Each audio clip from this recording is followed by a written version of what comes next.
Dalam 10 menit ke depan, wanita ini akan kehilangan pekerjaannya dan tunangan kaya raya yang selama ini ia banggakan.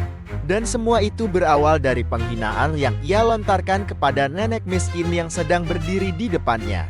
Wanita itu bernama Qifang, ketua grup K. Awalnya, ia menolak pernikahan putranya, Qiyu, dengan Zhu Yuan, manajer toko perhiasan emas, karena merasa keduanya berbeda kelas sosial. Namun karena putranya bersikeras, ia akhirnya mengalah. Ia bahkan menyiapkan sebuah gelang pusaka keluarga bernilai ratusan juta sebagai hadiah pertemuan untuk calon menantunya. Tetapi naluri seorang ibu membuatnya memutuskan untuk melakukan ujian terakhir. Ia memakai pakaian sederhana dan masuk ke toko perhiasan itu seorang diri. Ia ingin melihat dengan mata kepala sendiri seperti apa sebenarnya gadis baik hati yang dibanggakan putranya. Hasilnya tidak mengejutkan.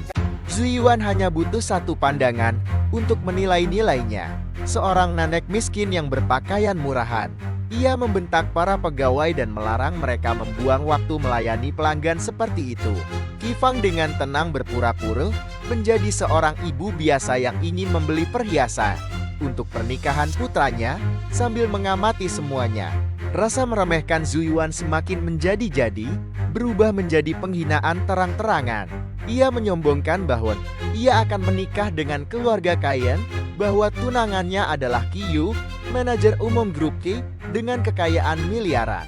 Ia sama sekali tidak menyadari bahwa calon mertuanya sendiri sedang mencatat setiap kata-katanya. Lalu kejadian tak terduga terjadi. Harta andalan toko yang diklaim bernilai 50 juta, tiba-tiba pecah dalam sebuah keributan. Zhu Yuan langsung berubah wajah dan menuduh Qifang sebagai penyebabnya. Di bawah tekanan, para pegawai pun ikut menuding Qifang untuk memaksa ganti rugi. Zhu Yuan bahkan merampas tas Qifang. Ia dengan bangga menceritakan bagaimana ia menaklukkan Qiyu. Hanya dengan berpura-pura memberi makan kucing liar, ia berhasil membuat pewaris kaya raya itu jatuh cinta. Ia bahkan memanggil kerabatnya yang bekerja sebagai satpam untuk mengintimidasi Qifang. Tepat sebelum satpam itu mengangkat tangan, Qifang akhirnya menunjukkan identitasnya. Dengan tenang ia mengumumkan pembatalan pernikahan dan pemecatan Zhu Yuan. Zhu Yuan menolak percaya dan menganggap itu hanya tipuan. Ia merebut kotak hadiah di tangan Qifang dan menghancurkan gelang pusaka bernilai ratusan juta itu di lantai untuk membuktikan bahwa barang itu palsu. Aksi itu menghancurkan kesempatan terakhirnya masuk ke keluarga kaya. Tanpa ia sadari, yang ia hancurkan bukan gelang itu, melainkan masa depannya sendiri.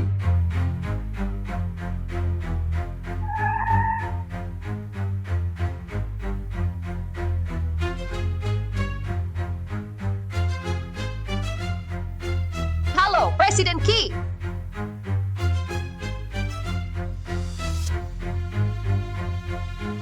Berhenti di situ.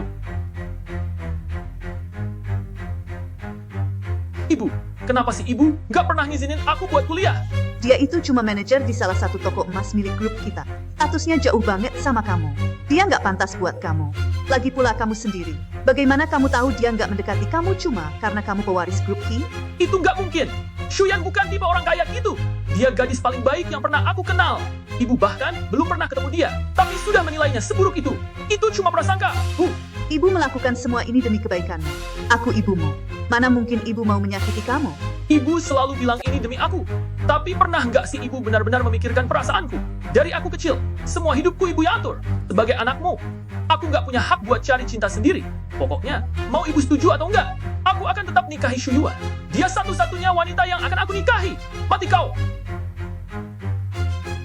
Ketua, ayah Yu sudah lama meninggal. Jadi selama ini cuma kami berdua saja. Aku yang membangun grup Qi dari nol selama bertahun-tahun.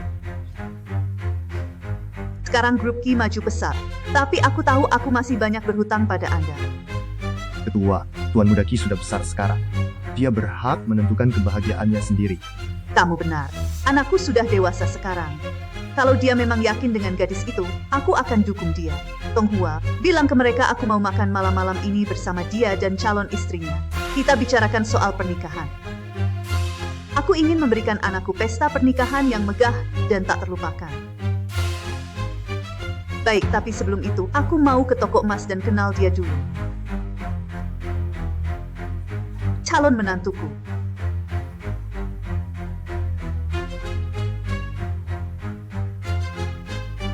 Dulu aku sempat salah menilai dia, jadi aku akan kasih gelang ini untuknya. Anggap saja ini permintaan maaf dari aku. Nyonya, ini gelang pusaka yang dulu Anda beli, seharga 100 juta dolar. Anda benar-benar mau memberikannya ke dia. Menantuku, sebagai menantu Kifang, dia memang layak mendapatkan semua ini.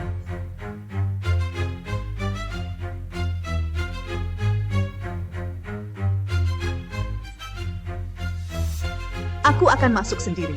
Kali ini aku datang sebagai ibunya Kiyu, bukan presiden grup. Aku mau beri restu langsung untuk dia. Baiklah, kalau ada apa-apa, segera hubungi saya.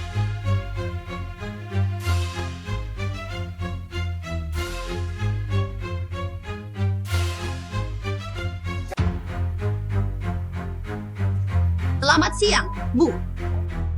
Permisi, siapa di sini yang manajer Shuyuan? Ini, Bu. Beliau manajer kami.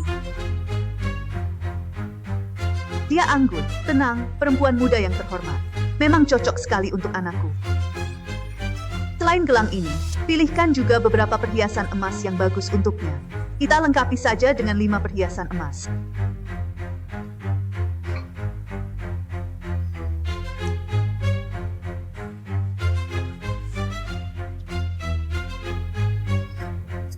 Chen, sudah kubilang sebelumnya ya. Jangan buang-buang waktu sama nenek tua gila kayak begini. Chen, kan sudah aku bilang. Jangan buang waktu melayani orang-orang miskin, nggak penting kayak mereka. Maaf, manajer. Saya. Apa yang baru saja kamu bilang? Saya bilang, orang semiskin Anda nggak layak masuk ke toko kami. Kamu, sebagai manajer toko. Manajer, beginikah caramu memperlakukan pelanggan? Siapa bilang aku nggak mampu beli? Bukannya pakaianmu itu beli di lapak kaki 5. Merek apaan itu? Nggak terkenal sama sekali. Baju yang kamu pakai totalnya saja nggak sampai 100 yuan kan? Gelang termurah di toko kami saja, harganya lebih dari 10.000 yen. Bisa bayar nggak? Oh, soal aku mampu atau nggak beli itu nggak penting. Anakku mau menikah. Sebagai ibunya, aku harus siapkan 1 set 5 emas supaya keluarga kami nggak malu kan? Di sini kami hanya jual perhiasan emas custom kelas atas. Kamu tahu nggak berapa harga 1 set 5 emas itu? Dasar bodoh, jangan mimpi lagi. Hei semua, sini lihat.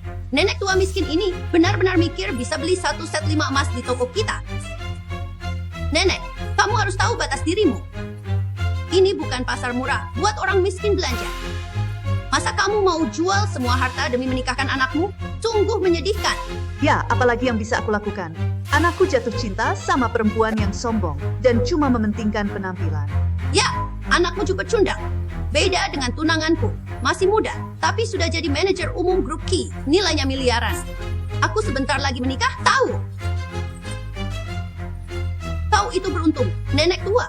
Kalau aku sudah jadi istri presiden grup Ki, kau bahkan gak layak buat menemuiku.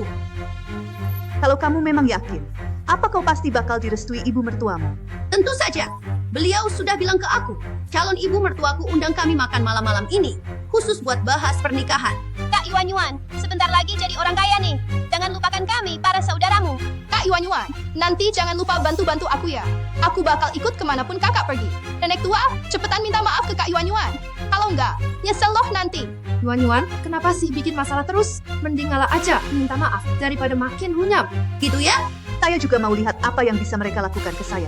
Nenek tua, ditawar yang baik-baik, kau tolak. Sekarang siap-siap kena akibatnya. Kau sudah menyinggung aku. Artinya, kau menantang grup Ki. Dengan sikapmu yang kayak gitu, Kiyu nggak bakal mau nikah sama kamu. Kau pikir kau siapa sih? Berani banget kau sebut nama Kiyu. Pernikahan grup Qi sebentar lagi loh. Katanya, ketua Shifang bakal keluarin 100 juta dolar buat pesta pernikahan abad ini.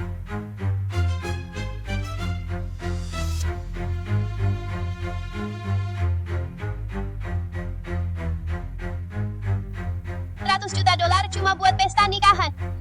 Aku nggak bisa bayangin uang sebanyak itu. Itu udah kelewat kaya buatku. Kalian dengar sendiri kan? Ketua aja keluarin 100 juta dolar buat pernikahanku. Sementara kau beli perhiasan aja gak sanggup. Itu bedanya kita. Di hari spesialku nanti, aku gak mau nurunin level ke derajatmu. Tiao Chen, ambilkan yang paling murah buat dia coba. Baik, manajer. Itu semua karena Kak Yuan baik banget. Kalau aku udah kusir dari tadi. buruan ucap terima kasih sama Kak Yuan. Saya memang harus berterima kasih sudah milihin gelang yang sesuai sama status menantu saya. Gak usah terima kasih sama aku. Orang kayak kamu emang cuma cocok pakai barang murah kayak begini.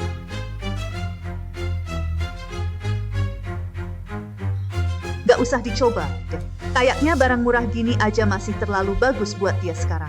Kalau gitu, keluar aja. Gak ada waktu ngurus orang miskin kayak kamu di sini.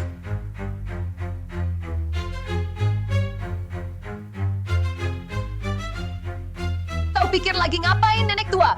Kau tahu nggak? Gelang ini mahal banget. Itu harta paling berharga di toko kami. Letakkan sekarang juga. Ini aja bukan emas murni. Kok kamu bilang harta toko? Aneh juga. Gimana nenek tua ini bisa tahu sih? Orang miskin kayak kamu tahu apa sih? Cepat kembalikan gelangnya. Itu bukan barang yang bisa kau sentuh. Lepaskan tanganmu. Lepaskan. Tangan lepas. Pergi. Ketua Shi sendiri yang naruh gelang ini waktu toko baru buka. Ini harta toko kami. Kalau nggak salah, harganya 50 juta dolar.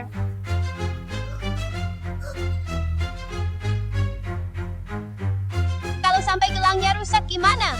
Kau takut apa sih? Cuma 50 juta dolar kok. Aku manja aja. Hiu pasti langsung kasih buatku. Cuma 50 juta dolar ya, Yuan. Tapi kau sudah merusak barang berharga toko. Kalau ketua Shi tahu, menurutmu dia bakal mikir apa tentang kamu? Apa dia masih akan mengakui keberadaanmu? Apa dia masih mau anggap kamu sebagai menantunya? Kak Yuan, mending langsung lapor ke ketua aja sekarang. Biar hukumannya nggak terlalu berat. Tidak. Bukan aku. Iya, itu nenek tua ini yang rusak gelangnya. Apa urusannya sama aku? Kamu ngomong apa sih? Kamu yang ambil gelangnya, makanya jadi rusak. Ada yang lihat nggak?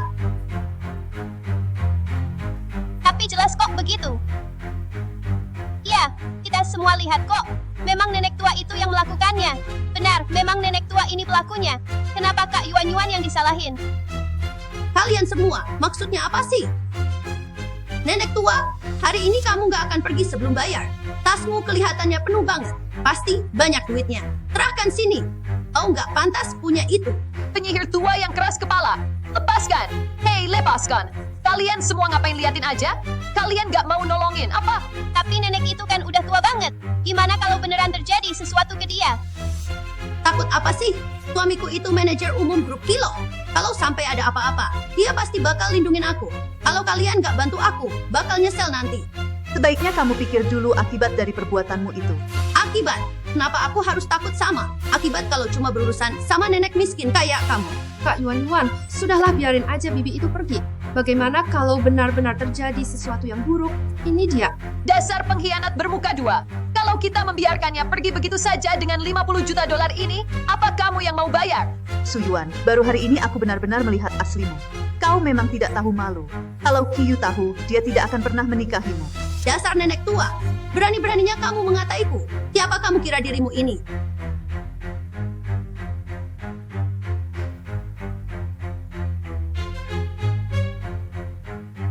Belanja kok nggak bawa uang?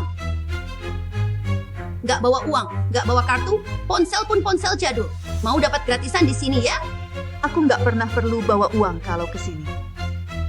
Suran memperlakukanku seperti ini. Kau akan menyesal. Orang sepertimu bahkan nggak layak menginjakkan kaki di keluarga Ki. Nenek tua bau, sok banget sih kamu. Dengerin ya, aku itu level yang nggak akan pernah bisa kamu raih seumur hidupmu. Aku balikin semua ucapanmu persis seperti yang kamu bilang. Masih berani ngelawan juga kamu? Nenek tua, telepon keluargamu dan suruh mereka bawa uang. Kalau enggak, aku pastikan kamu membusuk di penjara sampai mati. Baik, aku akan panggil anakku ke sini. Biar dia lihat sendiri kamu itu perempuan macam apa.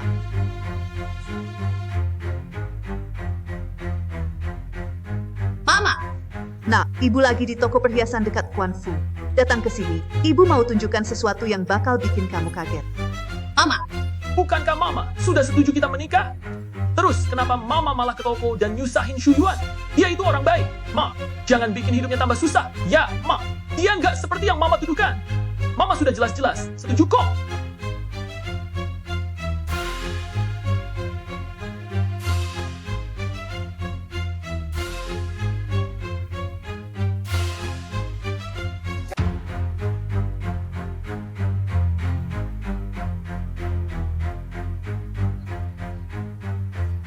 Halo sayang, ada apa? Yuan, Mama datang ke toko nggak? Enggak, dia belum kesini. Dia bilang dia sudah menelepon. Masa sih? Apa jangan-jangan? Sudahlah. Mungkin dia cuma ngarang cerita buat nakut-nakutin aku. Yang penting, dia sudah setuju kita menikah. Yuan, aku kepikiran mau beli villa di pinggir sungai. Dan atas nama kamu. Nanti kalau sudah menikah, kita tinggal di sana berdua saja. Gak ada yang ganggu. Gimana? Setuju? Tentu dong, sayang. Aku paling cinta kamu. Hiu, jangan bermimpi. Oh, suara barusan kok kayak suara Mama ya? Yuan, itu tadi siapa yang ngomong? Oh, nggak ada apa-apa kok. Cuma ada orang cari gara-gara di toko yang lagi ngeyel mau lolos dari masalah. Berani-beraninya mereka. Berani-beraninya bikin ribut di keluarga Kiyu. Aku datang sekarang juga. Nggak ada yang boleh ganggu Yuan-ku. Kamu memang terbaik, sayang. Makasih, ya.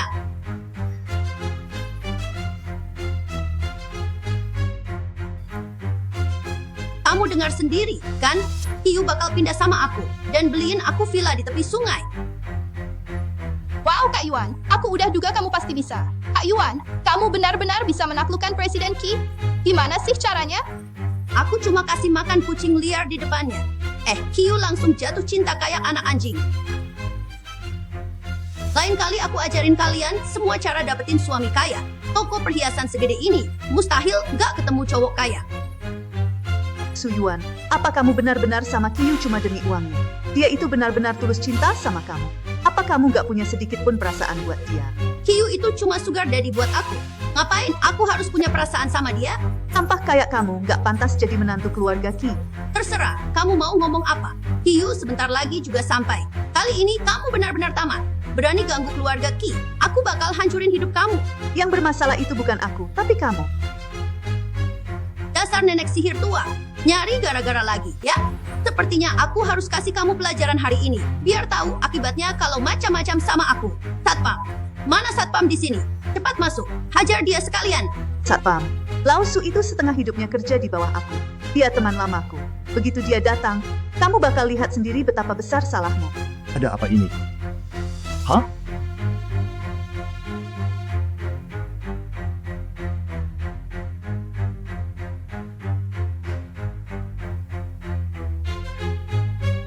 Kak, siapa aja sih yang terlibat di sini? Siapa dia? Mana Lao Su? Wah nenek tua, kamu kenal juga sama Lao Su? Jangan-jangan dia itu mantan pacar kamu, ya? Orang tua itu nggak pernah cocok sama kakakku. Aku biarkan dia ditabrak mobil sampai kakinya patah. Sekarang dia terpaksa pensiun. Apa yang barusan kamu katakan? Su Yuan Lao Su sudah jadi karyawan setia Qi Group bertahun-tahun, selalu bekerja keras tanpa henti. Apa kamu pernah pikirkan akibat dari memperlakukan dia seperti ini? Orang yang gak patuh, gak ada gunanya buatku. Aku tunangannya Kiyu, dan Kiyu selalu nurut sama semua perkataanku. Mulai sekarang, Qi Group ada di bawah kendaliku. Aku akan lakukan apa saja yang aku mau, gak peduli akibatnya.